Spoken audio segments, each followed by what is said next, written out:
Hello guys, स्वागत है आपका एक नई वीडियो में। आज की इस वीडियो में आपको बताने वाला हूं एक नए वैकेंसी नोटिफिकेशन के बारे में। इसकी पूरी जानकारी के लिए इस वीडियो में अंत तक बने रहिएगा ताकि आपको सारी जानकारी अच्छे से पता लग सके। साथ ही साथ पहली बार अगर इस चैनल पे विजिट कर रहे हैं या अभी तक इस चैनल को सब्सक्राइब नहीं किया है तो सबसे पहले सब्सक्राइब कर लें और बेल आइकन प्रेस कर दें ताकि इस तरह की जो भी आगे आने वाली वीडियोस हैं ऑल ओवर इंडिया की वैकेंसीज की, उसकी जानकारी, उसकी नोटिफिकेशन सबसे पहले आप तक पहुंच सके और टाइमली आप किसी भी फॉर्म को फिलअप कर सकें। वो तभी पॉसिबल होगा अगर आपने इस चैनल को सब्सक्राइब किया होगा और सबसे फास्ट अपडेट्स यहाँ पे आपको देखने को मिलेंगी जो भी वैकेंसीज के नोटिफिकेशन जारी किए जाते हैं। इसकी पीडीएफ नोटिफिकेशन भी अगर आप पाना चाहते हैं डेली बेसिस पे जो भी गवर्नमेंट जॉब्स निकलती हैं, तो टेलीग्राम पे जाइए, हमारा चैनल सर्च करिए और उसे ज्वाइन करिए और वहाँ पे आपको सारी अपडेट्स की पीडीएफ नोटिफिकेशन मिलती रहेंगी, आज भी, पहले की भी और आगे आने वाले टाइम में भी। शुरुआत करते हैं इस वीडियो की। तो डीआरडीओ के द्वारा ये नोटिफिकेशन जारी किया गया है। डीआरडीओ की बात करें, डिफेंस रिसर्च डेवलपमेंट ऑर्गेनाइजेशन, जो मिनिस्ट्री ऑफ डिफेंस के अंतर्गत जो है एक गवर्नमेंट ऑर्गेनाइजेशन है जिसमें ये वैकेंसीज जारी की गई हैं। वैकेंसीज किसकी हैं? तो 148 वैकेंसीज हैं साइंटिस्ट की पोस्ट के लिए, और जिसके लिए एप्लीकेशन फॉर्म जो आपको भरने हैं वो ऑनलाइन फॉर्म भरने होंगे। वेबसाइट है इनकी rac.gov.in। ये वेबसाइट है जहाँ पे एप्लीकेशन फॉर्म आपको भरना होगा। अब यहाँ पे बात करें, ये जो साइंटिस्ट की वैकेंसीज हैं इसमें आपको सैलरी कितनी मिलेगी? तो यहाँ पे आपको जो पर मंथ सैलरी रहेगी, तो स्टार्टिंग पर मंथ सैलरी जो आपकी होने वाली है 1 लाख पर मंथ की होने वाली है। मैं कोई ऐसे नहीं बता रहा, यहाँ पे मेंशन किया गया है इनकी नोटिफिकेशन में। जो टोटल एमोल्यूमेंट्स आपके 1 महीने के जब आप ज्वाइन करेंगे वो बनेंगे, तो वो बनेंगे 1 लाख पर मंथ, जो साइंटिस्ट की ये पोस्ट है इसके लिए।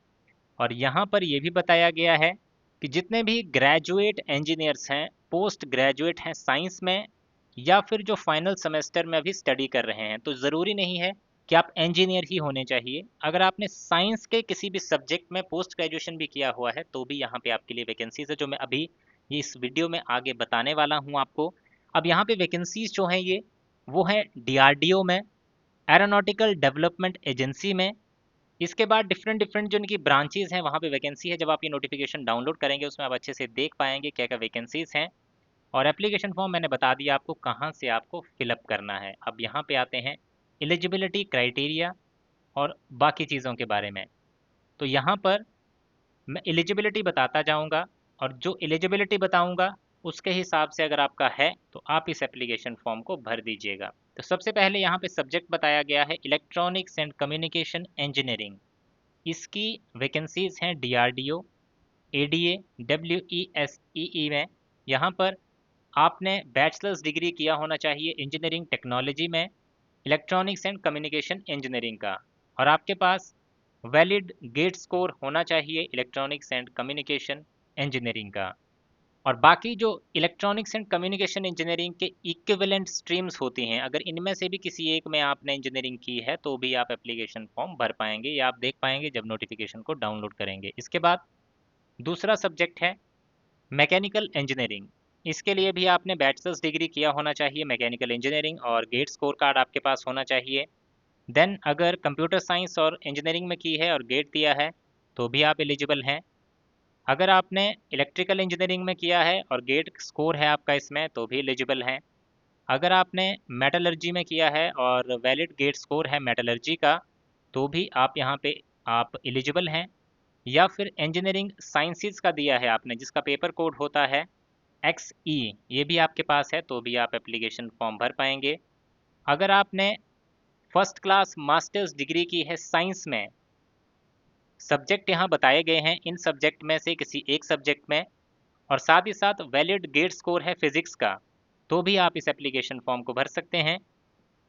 या फिर आपने मास्टर्स डिग्री किया है केमिस्ट्री में और वैलिड गेट स्कोर है केमिस्ट्री का, तो भी आप एलिजिबल हैं। या फिर अगर किसी ने केमिकल इंजीनियरिंग किया है और वैलिड गेट स्कोर है तो भी एलिजिबल है। अगर किसी ने फर्स्ट क्लास बैचलर डिग्री किया है एरोनॉटिकल इंजीनियरिंग में और गेट स्कोर है वो भी एलिजिबल है। किसी ने मास्टर्स डिग्री किया है मैथ्स और गेट स्कोर है मैथ्स का, वो भी भर सकता है। इंजीनियरिंग की है सिविल में और गेट स्कोर है वो भी एलिजिबल है। किसी ने फर्स्ट क्लास बैचलर्स डिग्री किया है बायोमेडिकल इंजीनियरिंग और गेट स्कोर है वो भी भर सकता है। किसी ने मास्टर्स डिग्री किया है एंटोमोलॉजी और वैलिड गेट स्कोर है लाइफ साइंसेज का वो भी एलिजिबल है। इसके बाद मास्टर्स डिग्री किया हो स्टैटिस्टिक्स या फिर बायोस्टैटिस्टिक्स में और गेट स्कोर हो वो भी भर सकता है।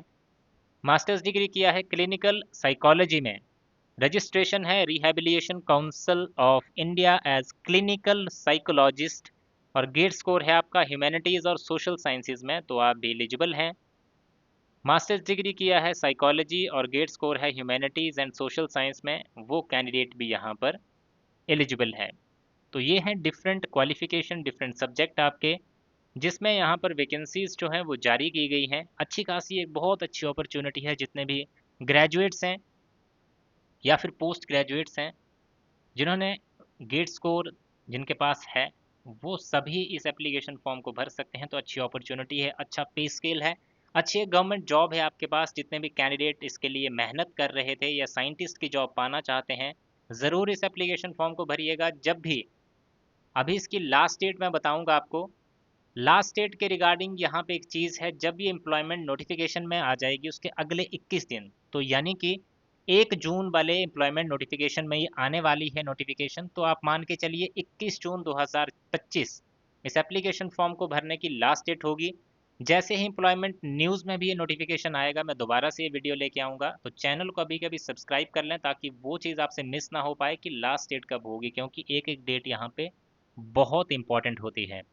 देन इसके बाद यहाँ पे बात करेंगे नेक्स्ट इंस्ट्रक्शंस की, बात करेंगे एज लिमिट की। तो आपकी उम्र 35 साल से ज़्यादा नहीं होनी चाहिए। अगर आप ओबीसी से आते हैं तो 38 साल एज लिमिट है, एससी एसटी से आते हैं तो 40 साल आपकी एज लिमिट रखी गई है। देन इसके बाद नेक्स्ट यहाँ पे बताया गया है कि जो कैंडिडेट वर्क करते हैं जो यानी कि गवर्नमेंट सर्विस में वो भी एप्लीकेशन फॉर्म भर पाएंगे, उनके लिए अलग इंस्ट्रक्शंस है वो यहाँ से देख सकते हैं जब इस नोटिफिकेशन को डाउनलोड करेंगे। अब यहाँ पर कहीं भी गेट स्कोर कार्ड के रिगार्डिंग मेंशन नहीं था, लेकिन एक पॉइंट यहाँ पे मेंशन किया गया है कि वैलिड गेट स्कोर कार्ड कौन सा माना जाएगा, जो 2023 का हो या फिर 2024 का हो या फिर 2025 का हो, इन्हीं 3 सालों का गेट स्कोर जो है आपका वैलिड होगा। तो इस गेट स्कोर के बेसिस पे ही आपकी यहाँ पर जो है वो सिलेक्शन होने वाली है। देन आपको शॉर्ट लिस्ट इसी स्कोर कार्ड के बेसिस पे किया जाएगा। तो अपना स्कोर जो है वो अच्छे से भरिएगा, ध्यान से भरिएगा, इसमें कोई भी गलती जो है वो मत कीजिएगा। अब यहाँ बताया गया है एप्लीकेशन फॉर्म जो भरना है वो कहाँ से भरना है, वो वेबसाइट मैंने आपको स्टार्टिंग में ही बता दी थी। एप्लीकेशन फ़ीस आपको देनी होगी 100 रुपये की।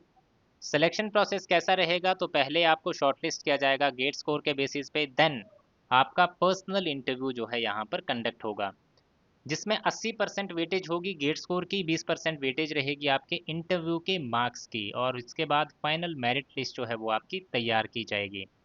तो ये था इन वैकेंसीज़ के बारे में पूरा इन्फॉर्मेशन। अगर आपको जानकारी अच्छी लगी हो तो वीडियो को लाइक ज़रूर करें, शेयर ज़रूर करें अपने दोस्तों के साथ, और इसी तरह की जानकारी आगे भी पाने के लिए चैनल को आज ही सब्सक्राइब कर लें और बेल आइकन भी प्रेस कर दें। So thank you guys for watching this video, मिलेंगे इसी तरह की नेक्स्ट वीडियोज़ में।